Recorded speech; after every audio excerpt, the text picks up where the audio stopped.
When I started the project, I had two goals. I was working at an ISP, and almost exactly 20 years ago, this time, I was, my wife and I were renting this small house. I was working at an ISP, and I was writing some code. And I had a couple of goals in mind with that code. I wanted to look at the packets that were on the network at the ISP where I worked. We ran Linux and Solaris, so I was writing a protocol analyzer for Linux and Solaris. That was it. And my other goal was to give back to open source. I had used open source software for a number of years at that point, and I felt like this was a good opportunity to give back to the community, to write a protocol analyzer and make it open source. And sorry, as it turns out, the second goal kind of clobbered the first one, because as soon as I made the first release of Ethereal, which is what the project was originally called, and I did that back in July of 1998, so we are coming up on our 20th anniversary, I started getting contributions from people all over the world, and those contributions haven't stopped. And so my job since then has been to keep up with the code contributions. But really early on, the project expanded from just me looking at packets on the network at work to other people who ran Linux and Unix looking at packets where they were. And so I started getting contributions from people who ran IRIX and AIX and Solaris and HPUX, and a whole bunch of operating systems that don't really matter anymore. It's kind of sad, kind of good, but that's a talk for another time, I think. We also started getting contributions from people who wanted Ethereal at that time to work on Windows, and that caught me off guard. I didn't plan on supporting Windows. I didn't plan on making a Windows analyzer. In fact, prior to that, I was president of the local Unix user group. I was really into Unix, and I didn't think Windows was all that useful. I knew that if you did stuff like change your IP address, you had to reboot the entire machine. I didn't think people used it for serious work, and it shows you what I know. But we added Windows support, and the project started getting really popular. We also added support for Mac OS, because around that time, Mac OS 10 came out, which is just another Unix, so it was really easy to port over to that. And at that point, the project started to grow and get more and more generally useful. And suddenly, this community with these goals expanded to include a person named Laura Chappell. She kept sending me email asking if she could use Ethereal in the classes that she taught. Unfortunately, she couldn't be here, but Phil did a great job of taking over for her. Thank you. I also got emails from authors wanting to include screenshots in their books, and professors who wanted to use Ethereal in their curriculum and things like that. And so suddenly we had this huge community with a wide variety of goals. And so those two original goals kind of coalesced into one sort of simple goal: help as many people as possible understand their networks as much as possible. And that's kind of what we've been shooting for ever since. So what does that what does all that get you? Well, releasing this as open source kind of worked out pretty well. If you look at the numbers over here, this is the output of a program called slot count. It counts the source lines of code in a directory. And it does an okay job, I guess. But this is the output that Laura Chappell always wants to see. But we're up to 2.7 million lines of code, a whole bunch of developer hours, actually years, man-years going into this. The thing to take away from this slide is, if you wanted to replicate what Wireshark does with closed source software, it's not impossible, but you would have to want to do that really badly. You would want to have to be able to commit tens of millions of dollars and years of developer time to do that. And the reason for that is because, as one of my friends says, Wireshark is the perfect open source project, because just the way the nature of the project, you have all these different protocol detectors, and if you want to have a whole bunch of people adding protocol detectors at the same time, they can. It scales out horizontally really, really well, and that has helped the project to grow at a pretty good clip for almost 20 years now.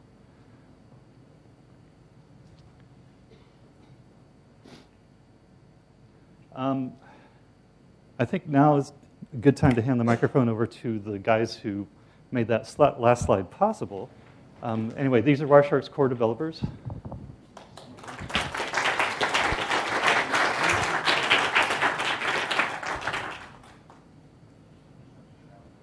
Okay. Actually, here, I can hand this over.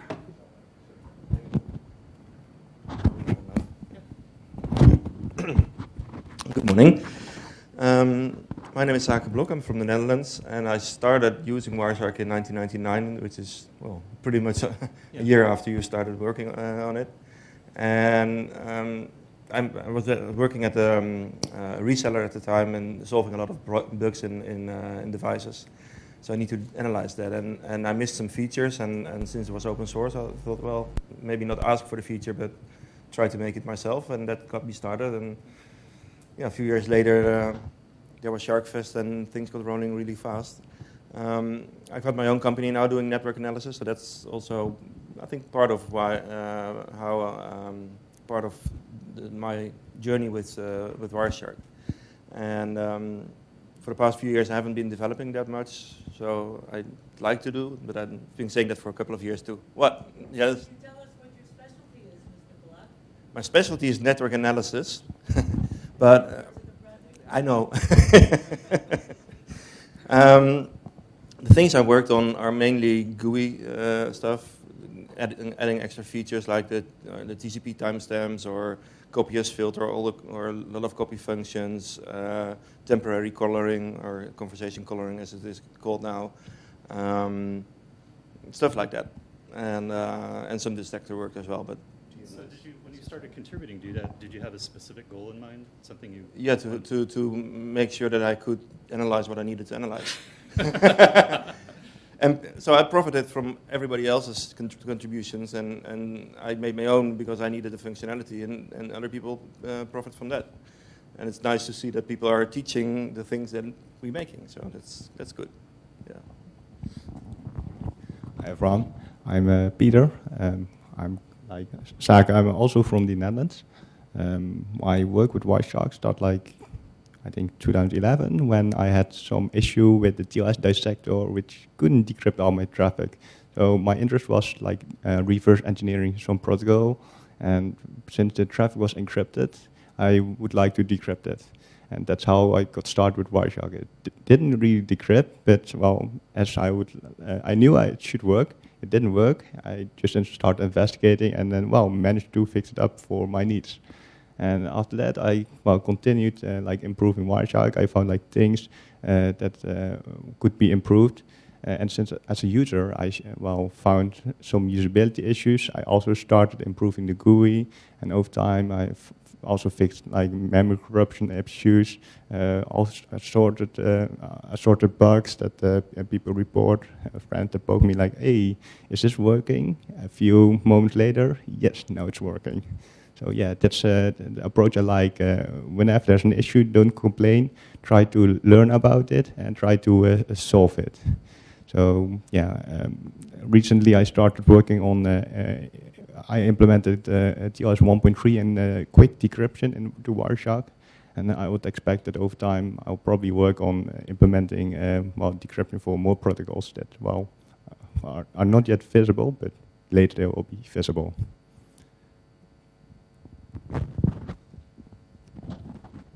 Hi, my name is Anders Broman. I work for Ericsson, and I came across Wireshark first in 2003, I think. We were at that time changing the direction from fixed telephony to voice over IP, and the system we were testing at that time used H323 protocol, which is generated from ASN1 code, and that was new to me, so I wanted to learn about it, and the support in Wireshark for it wasn't that good at that time. And there's some guys who made an automatic converter from the ASN1 code to automatically generate a dissector, and I thought that looked pretty neat. I said, I need to learn about this, so I'll pick a protocol and make a dissector for it, and I happened to choose GSM map. And that sort of brought me into all the mobile protocols. I've written quite a few dissectors for mobile telephony protocols.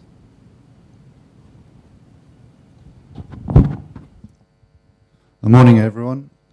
My name is Graham. I'm by trade, by day, a programmer for Trihedral. We make SCADA software, control system software.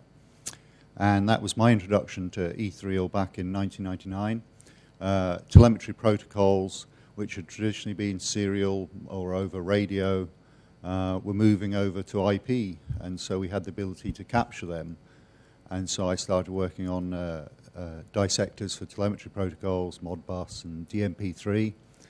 And we're a Windows-based product, so Windows support was very important to me. And initially, E3 did, at that time, install on Windows, but we couldn't do live capture like the rest of the Linux and Unix guys.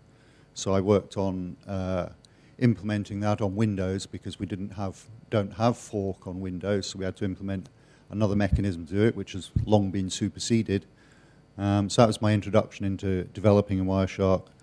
And I've remained there nearly 2 decades on, doing stuff for the Windows build and dissectors within the telemetry protocols.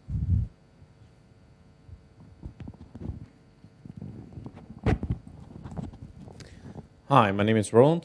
I'm from Austria, also working at a company doing industrial automation, a little bit close to what Graham is doing. I came across Wireshark I think in the year 2003, 2002, went back, I think it was still named Ethereal at that point, at the university, and yeah, just for the normal network classes. And back in 2010, when I had an issue at my company where I needed a dissector for a protocol, and everybody said, well, that's not doable to look at that data on the network, I remembered Ethereal back in the day and said, well, let's find out. Turns out it actually is doable. Turns out it's a ton of work to do it, but it's very much fun to do it. And it kept me going. So from there, from one of machine safety protocol, I went on to doing more GUI stuff. I'm responsible for integrating the XCAP interface, which kind of works unless a colleague of us is looking at it, then it seems to break. But it's worth doing great.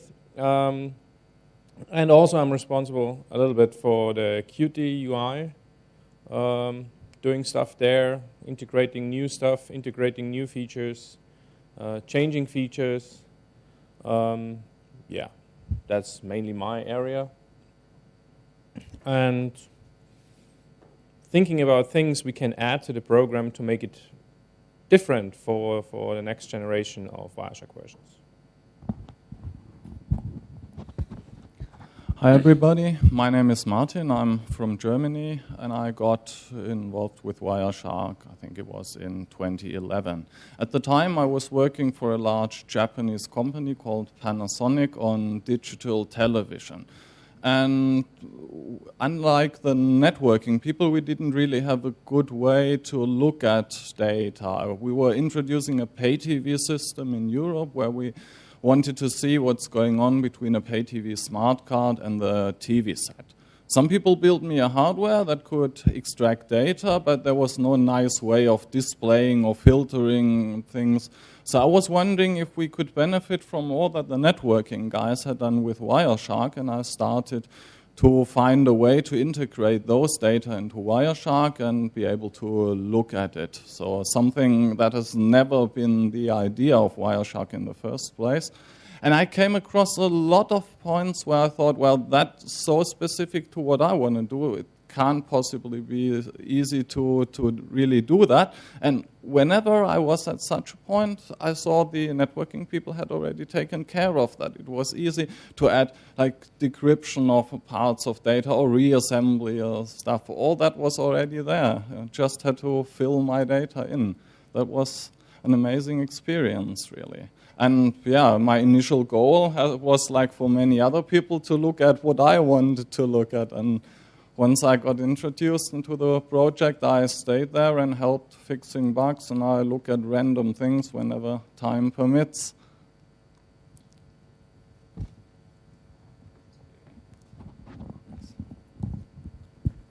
Thank you, guys.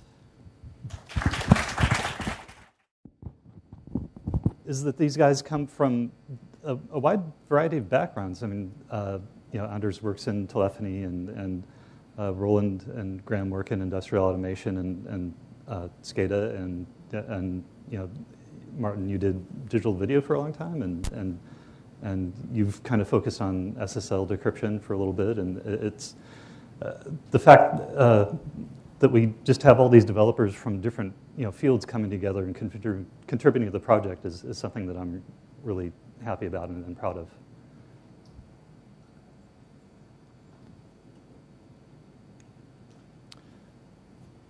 So, due to the hard work of these guys, a lot of people download Wireshark all the time. People ask me how many people use Wireshark, and the honest truth is I just don't know. I don't know how many people sit down on any given day and fire up Wireshark on the computer and look at packets. I don't have any way of telling that. The Wireshark doesn't phone home in that regard. But what we do know is that on the servers we manage, we get more than 1 million downloads a month. And then that includes a couple of servers in the US, one in Europe, and one right here in Singapore. That's an incomplete statistic because there are other download sites where you can get Wireshark. And if you run Linux, you're going to get Wireshark through your Linux distribution's packaging servers. And so this is kind of a lower bound. The second statistic is completely false and wrong. Fewer than 93% of our users use Windows. That's the only reason that this statistic is so high is because on our download servers, I know that 93% of those downloads are for Windows, but that's the only platform that has automated updates. And so we end up with this vast robot army of machines that's always pinging our download servers, checking for new releases. But we do know that most of those are using Windows or 64-bit Windows, and that number is getting higher and higher all the time. So it's conceivable that at some point we will drop support for 32-bit Windows. And none of you seem upset about that, so that makes me happy. We support a bunch of protocols. I think the 246 release, which is going to come out next week, supports 2460, and we're kind of creeping up on 200,000 display filter fields, 1,400 authors. That number is growing all the time. We're right now at 2.7 million lines of code, except that's actually decreasing because we're getting rid of some stuff, and that makes us happy because we're getting rid of some old stuff. One of my jobs day to day is to identify sources of friction within the project. And friction can come from a number of different places. For instance, if Wireshark's difficult to install, then that's a failing on my part. Right now, if you go to the website, you should be able to download it with as few clicks as possible. That's important. It's also important that when you use Wireshark, whether you're just sitting there exploring kind of free-form, looking at packets and seeing what's on your network, you're able to easily do that. It's also important that when you're using Wireshark and you're looking for a specific issue, you should be able to drill down and get to that issue really quickly. It's important for our developers to do their jobs quickly and efficiently. It shouldn't take a day to set up your Windows development environment, which used to be the case. That's not such the case anymore. There's also friction that comes from perception. I did this. I don't know what's going to look like on your machine because Google's different for everybody. But if you type "is Wireshark" into Google, it will autocomplete. The first autocompletions for me are safe, free, and legal, and that's a little bit of friction that you have to overcome, and that's why things like SharkFest are important, and altering people's perceptions are important. If you go to Wireshark's website, we try to make it very clear that it's not a hacking tool. If you go to websites for other, especially security software, you get a black background, green text, and it looks like Mr. Robot. We consciously try to not do that with a Wireshark website because we want people to. We want it to be obvious that you should be looking at packets on your network, and that's a completely legitimate thing that you should be doing. So to reduce friction, we like I said, we do a lot of stuff on the for our websites. We have download servers around the world. If I go over here to Chrome,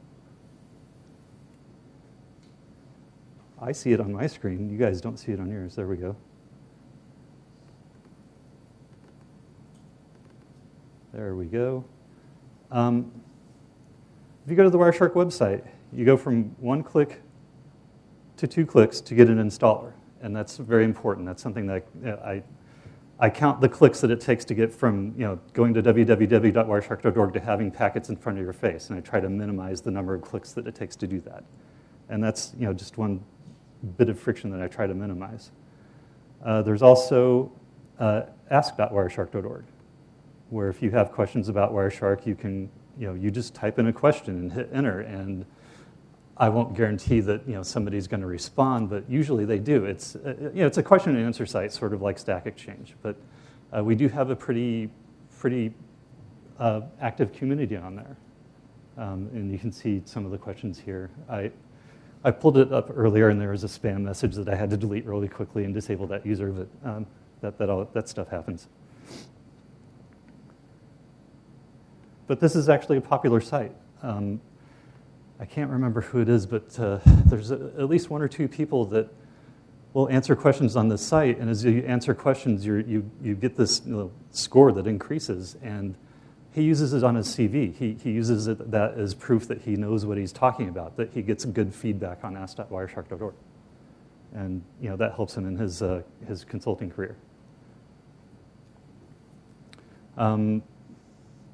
One of the big ways to reduce friction for using Wireshark is SharkFest, and I really am grateful to Janice for the work that she does in setting up these events and getting everybody together, because there's nothing like being able to come and talk to people who know about packet analysis and take classes and hear people like, well, Han Song just walked in, see him speak.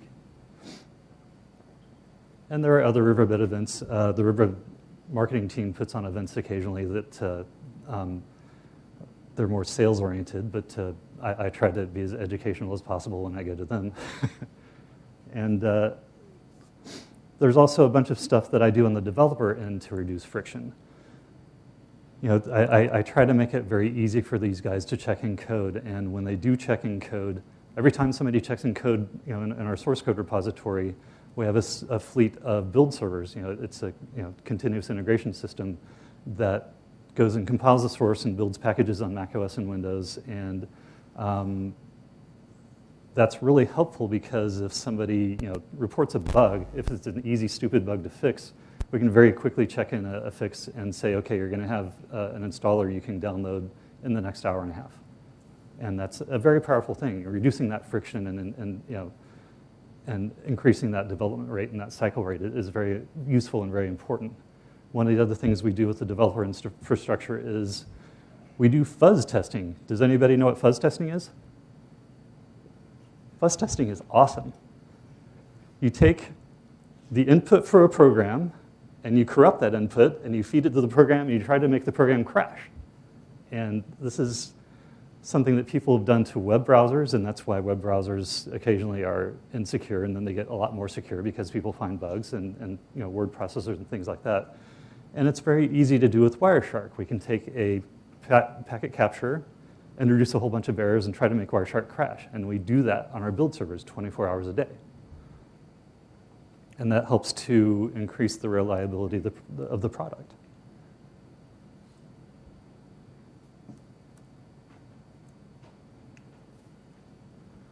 And we have other issues that I'm always thinking about. If you ask me at any given time what the major problems are with Wireshark, I'll probably give you a different answer each day. But these are kind of the common 3 ones. It's completely my fault, but when I first started writing Ethereal, I wrote it as a single-threaded application because I was on Unix, and that was the standard thing to do at that time because you can always fire up another instance of your application. But right now, Wireshark uses maybe 1.5 of your cores, and I have 8 cores on my laptop, and it's an old laptop. that we just aren't making the best use of your machine, and we should maybe do that better. If you look at the packet list as a giant spreadsheet, it's really easy to have a capture file with 2 million packets. Well, if you have an Excel spreadsheet with 2 million rows, and you try to hand that off to somebody, they're going to look at you funny and maybe yell at you. But it's really common in Wireshark, for people to pass around captures with a whole bunch of packets. And we have various ways of trimming that down, of course, with display filters and whatnot. But we may, in the future, Rowand was talking about this, maybe want to have a higher level view that lets you summarize information. And we just haven't decided how to do that yet. The problem that's kind of getting worse and worse over time is that interesting packets are always somewhere else. When I worked at the ISP, all the interesting packets were right there at the ISP, and that was really easy to do a packet capture and see the stuff I needed to see. But right now, chances are your interesting packets are up at AWS or Azure or on the Google Cloud, or maybe they're at a SaaS provider. If you use Salesforce or a provider like that, and you have a problem and you say, "Give me a packet capture," they're going to say no. So that it's a problem. A few months ago, last year we migrated to AWS, all of our infrastructure for Wireshark. And a few months ago, one of our developers was having trouble downloading stuff from our Git repository. And so, I logged into the EC2 instance where our repository was running and took a trace with TCB dump and copied that back to my machine with Secure Shell and looked at it in Wireshark. And I felt like a caveman. I mean, this is just really primitive stuff that we had to do to get a packet capture out of EC2. The picture here that you see of this Ethernet switch, that's a 3-COM SuperStack 2, which are the switches we used at the ISP back in the mid-90s. And they had mirror ports. These really horrible, crappy switches had mirror ports. And yet Amazon, which is supposed to be this really advanced, cool technology, doesn't have anything like that. And if I want to take a capture, like it says there, I have to log in and run TCB dump, and it's really stupid. And I wish that Amazon had some way of getting packets to me, but they don't. And I don't know that they ever will, to be honest. Something you can do with Amazon is move your capture file to a S3 bucket and then pipe that into Wireshark, which is kind of it's a stupid trick, but it's something that works. And I'm wondering if it might be a good project for somebody to write a decent interface to do that. That would make it a lot more useful. But enough of me complaining about Amazon. One of the things I do like about SharkFest is that it lets, and it's really important, it lets me see people use Wireshark on their computers. And something that stuck out last year was that I noticed, a bunch of people had Windows laptops and they had high-resolution screens. And Hansong is waving his hand right now. This is his big thing. Right now, if you have a high DPI screen on Windows and you use Wireshark, it looks terrible. And this is actually a screenshot from a Windows.com blog post that talks about all the different things that can go wrong on Windows with high DPI screens, and there's a bunch of them. And Microsoft, to their credit, is working on the issue, and they're trying to fix it. And Qt, which is the interface toolkit that we use, they're working on it as well. But the problem is that we're just not there yet. But after SharkFest US last year, I went back to work and I sent my boss an email and said, "Hey, I need to troubleshoot high DPI problems on Windows. Can I buy a 4K monitor?" And he said, "Yes." So I have a nice boss.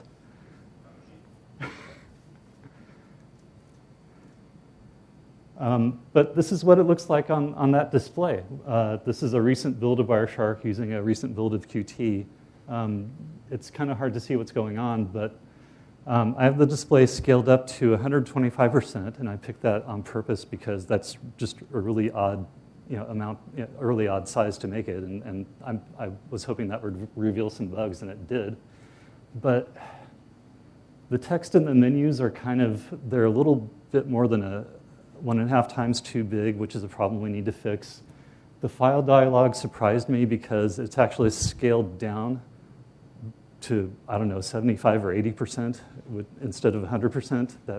That kind of surprised me, and that's actually, I believe, a Windows bug, and just all these other issues. But I guess the reason I'm putting these slides up is just to let you guys know that I do know that this is a problem if you have a high resolution screen on Windows, and we are working to solve it, but we're just not there yet. I hate to keep throwing out, or I hate to be the smug Apple user and say, well, it just works on the Mac, but it just works on the Mac. We actually had problems on the Mac too, that we had to fix, and it was something, kind of an iterative thing we had to fix over time, but we got there. In the last slide, I mentioned Qt. How many of you guys have been using Wireshark for more than, say, 5 years? A few of you. So you remember what the original user interface looked like. We used a toolkit called GTK. And with Wireshark 2.0, we switched to a different interface toolkit, one called Qt. And ever since then, we've been really slowly migrating off of GTK just because we know that maybe there are some features that you use, or maybe you just really like that interface. But we are getting to the end of this migration. We are right here. Next week, we're going to release Wireshark 2.6.0. If you really like the GTK interface, I have bad news for you. That's the last major release that's going to support GTK. And in the fall, we're going to release Wireshark 3.0, and it'll be Qt only across the board. So just so you're aware of that. People are asking me what's new in Wireshark 3.0. What's new is that we're getting rid of a lot of old code. But we will add some new features, and hopefully we'll be able to talk about that later on.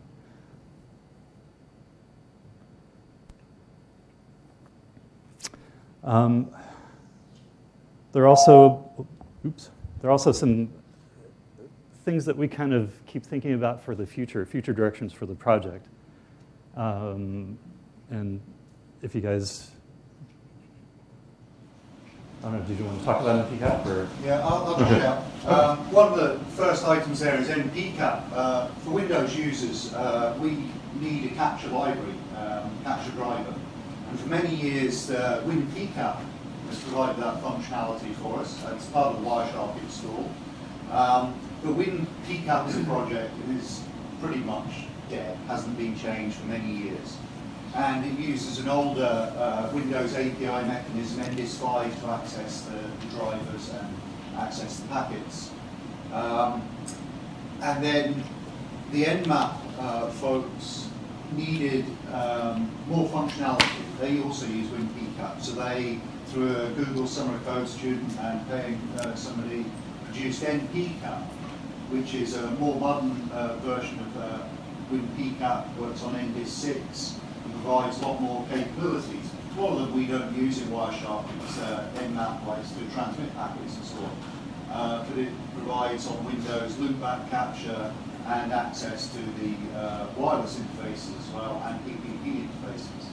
So NPCAP is coming up to a 1.0 release very shortly, and we think then it will be time that we think we can inflict it on Windows users within the Wireshark install. There's a couple of little things to be sorted out with licensing issues on NPCAP, but we hope in the 3.0 release we'll be including NPCAP as well as WinPCAP, and you'll have a choice in the install room which to use. I've used NPCAP for a couple of years, and it seems to work pretty well in most cases. I think it's pretty smooth now. So that's one change, we'll be able to capture on more interfaces on Windows, and moving forward, there'll be, in effect, a replacement for AirPCAP. We'll be able to control wireless channels from within Wireshark without needing an AirPCAP adapter. That's a bit further out yet. Along with that, we've talked about something when the developers and I meet. Somebody else usually brings up maybe having multiple PDUs in a frame, meaning that for instance, some protocols, say 802.11 AMPDU frames, you have one frame on the air that actually contains multiple PDUs for potentially multiple protocols. And Wireshark only shows that as one packet. Maybe we should have you either show that as multiple packets or let you expand that out and see what's in that AMPDU. I was talking about the fact that Wireshark is single-threaded. We always talk about maybe having sub-processes for analyzing packets or threads. I've done a little bit of work with threads, and it hasn't been very pretty so far, so I don't know when that's ever going to happen. Along with that, the ability to open multiple capture files within Wireshark would be useful. That would let us add a bunch of features like comparing captures and merging and splitting them and so on. Wireshark is written in C and C++, which even 20 years ago, C was kind of a manly caveman language, and it still is. Since then, a lot of people have come out with newer languages that are designed to be a lot better, languages like Go and Rust particularly. And I personally wouldn't have a problem with adding support for writing protocols dissectors in either Go or Rust. That may be something we should look at. We talked about summarization and indexing. Laura Chappell always asked me about running Wireshark on our iPad, and I always think about it and wonder how that would work and give her a funny look, but that might be useful. We've looked at file dissection, and we kind of support that already, but you can say take a ping file or an MP3 file and open that up in Wireshark and see the contents of that file. How many people knew that? The developers did. But that may be a feature that we should push to the forefront more. Something I always try to do, or something I've always intended to do and worked on from time to time, is pulling in extra state about a particular connection or a particular packet. I think it would be useful to click on a packet and see what process generated that packet, what user was running, generating that. And along with that, I think it's the 4.15 and 4.16 Linux kernels have kernel probes that let you look inside the TCP state machine, so you can see, statistics and numbers that you normally wouldn't see on the wire. And I think it would be useful to pull that out. So maybe that's something we can do. People always ask for tabs. We have a couple of developers who don't really like, tabbed interfaces, and so there's a, bit of resistance there. But that would. Hugo was in Phil's class yesterday. Yeah. There was a nice little discussion in Phil's class about that we had a Mac option which is called Show Tabs. I just wanted to emphasize that's not done by us. So after one of the users showed us this option, Gerald and I went looking for the source code for that option because we wanted to remove it. To talk very nicely to the person who added it. It turns out that Apple, out of its generosity, decided to add options to menus without asking the developers. So it's an operating system thing, and we added patches to it. You might have seen other menu items which we don't support, which are called start dictation, emoji and symbols, and the full screen mode. We have actually two versions of starting full screen, and one of them is not done by us. So we added options to remove that. In 2.4, sadly enough, in the current version is still in there. It's going to be removed for the next version. In 2.6, hopefully we have the patch fixed already, but we need some all the tools stuff, and that is not going to be there as well. But that being said, one of the things with dockable windows is that we're trying to separate the way packets are displayed now and the system is interacting with packets so that we more easily be able to add different viewing options, different presentation options of the package, like a stream view instead of a packet list, or protocol hierarchy as a starting point, something like that. And with that, we might get back around to tabs. But the thing is that supporting things like multiple captures and tabs really is taking place throughout the program. So it's a really hard thing to do, and we're working on it, but don't expect any time for it at all.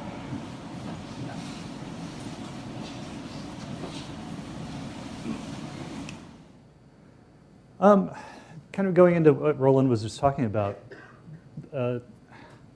this is, if you don't know what this is a window in the Chrome browser developer view. If you go to, if you pull up the developer tools and pull up the network timeline and load up a page, you get this nice view of all the things that you downloaded when you visited that web page, and when you started downloading them, and when you stopped. And it's really useful. Actually, it's very useful if you're a web designer, because you can see, okay, this image took, didn't start downloading until 20 seconds later. What's going on there? And that's actually a useful troubleshooting tool on the web development side. And we could probably have something like this in Wireshark. And this is just an example of a nice high-level view that maybe we should steal from somebody else.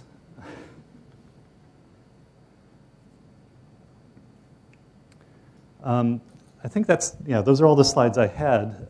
If now's the time for you guys to speak up. If you have any questions, we'd be glad to answer them, or at least listen to them. Yes? Is there any intention of having a pro plugin in the Wireshark as a pro plugin? Because when end user, when they say they have issues, they always tell us to do packet capture, but then there is a lot of filtering. If you can do it as a pro plugin so that when they access the website, all the necessary information is captured and will be sent over as well. So for you, it'll be a lot easier. Okay, the question was whether or not we could have a Chrome plugin so that when an end user was having an issue, they could just install this plugin into Chrome and start running a capture, at least of their web session, and have that sent back to the home base where you could look at that capture. We don't have anything like that right now. Since we are sponsored by Riverbed, I should point out that Riverbed, I think, has solutions that will let you do that. But we just, I don't know that we have anything like that yet. But yeah. Sure. There you go. Okay. So, in theory, that should be possible. So, when you're using Chrome, you know the websites. It's possible to retrieve the list of hosts and build up a capture filter. So it's possible to make API, and by clicking on some button to generate a capture filter, which you can paste into Wireshark. So and then the capture will just be limited to those hosts. But the problem with that is, say, if you filter on some common provider like AWS or Google, you will also get traffic from all the applications that connect to this website. So whenever you try to reproduce an issue, it's, on Linux you could create network namespaces and then just start a process inside that network namespace and then limit the capture to, every process within that separate network namespace. On Windows, I'm not sure if you could limit to a process. That's a limitation from the capture API. Because end user, most of them are not network savvy. They just know how to click the button and they get the result. It is because users they don't care about what happened. They say network slow, network problem, period. Right. So it must be easy that they click, capture, send over, easy to diagnose. In fact, you can even have immediate diagnostic, give them a short report. That will be very, very useful for troubleshooting. Yeah, if it's an application problem, then it would be possible to build an option that generates a packet capture from all traffic within the browser. Yeah, that would be possible. But I'm not aware of a Chrome extension that can do that. But in theory, it's possible. Thank you. Any other questions?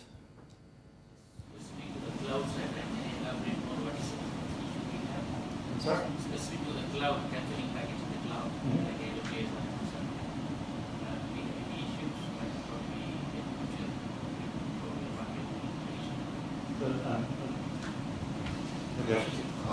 cloud captures. Yes. What is the solution you have for the people? I showed up on the screen. I got a couple of captures using TCP dump, and I copied them down to my local machine. And like I said, I felt like a caveman. And there are people who were working on capture solutions for the cloud. I mean, it's an obvious problem that should be fixed, but the open source tooling at least isn't just isn't there, except for just running, going on the command line and running TCP dump. I've heard of people, if you use a deployment tool like Ansible, I've heard of people setting up Ansible playbooks that'll run TCP dump and just automate that, and copy the capture value. Let me move up here. Anyway, there are different people that do different things, but I don't think there's really a standardized, nice solution yet for that.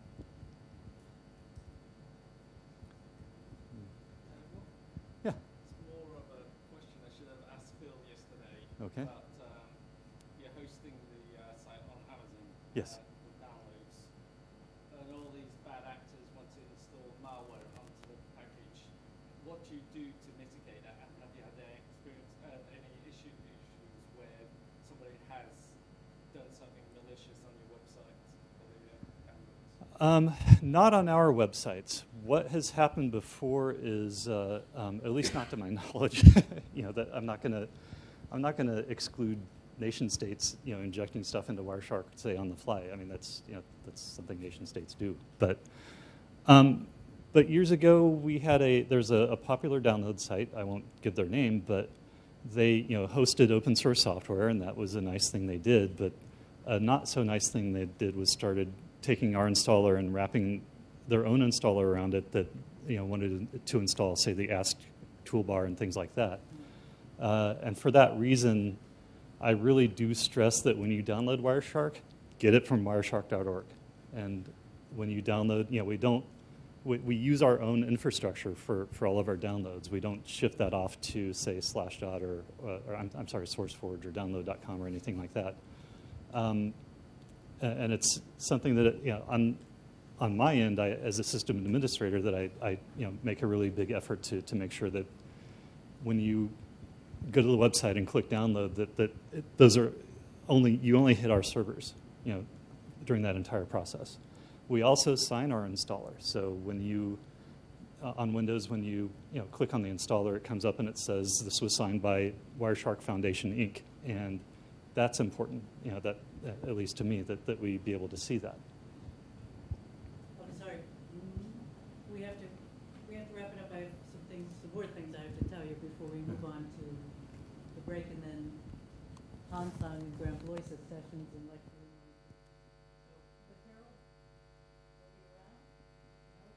Other ideas?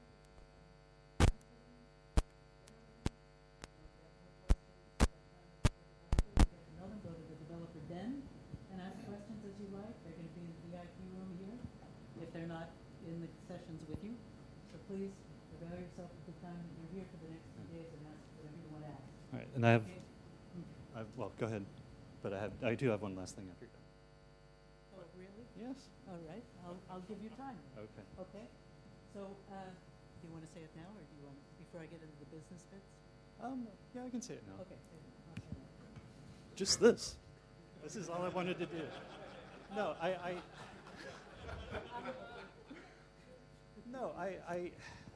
SharkFest, having an event where everybody comes together and meets in person gives me the opportunity to say thank you personally.